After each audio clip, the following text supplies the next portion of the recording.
Assalomu alaykum. Bugun sizlarga mazali trifle tayyorlanishini ko'rsatib beraman. Ishimizni 2 tuxum va 300 gram shakar bilan boshlaymiz.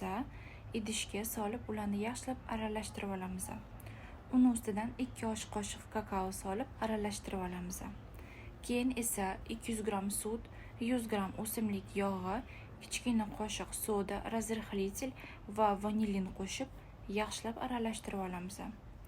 250 gram un qo'shib aralashtirib olib, 200 gram qaynagan suv qo'shib yana aralashtirib olamiz. Va 180 gradus qizigan duxovkaga taxminan 20-25 minutga solib qo'yamiz.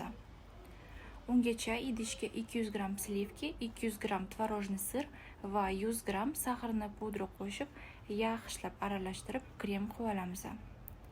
Tayyor biskvitni duxovkadan chiqarib, krupniy kroshka qilib olamiz. Va xuddi videoda ko'rsatilgandek ketma-ketlikda solib chiqamiz. Birinchi biskvitimizni solib, ustidan krem surib, banan solamiz. Keyin yana biskvit solamiz, krem surib, malina solib, yana krem surib olamiz. Oxirida molojniy shokolad olib, idishga eritib olib, kichkina qoshiq o'simlik yog'ini qo'shib aralashtirib olamiz va ustidan quyib olamiz. Bezatish uchun men fistashki, malina va mehr soldim. Siz o'zingiz xohlagandek bezatishingiz mumkin, lekin mehr qo'shishingiz shart.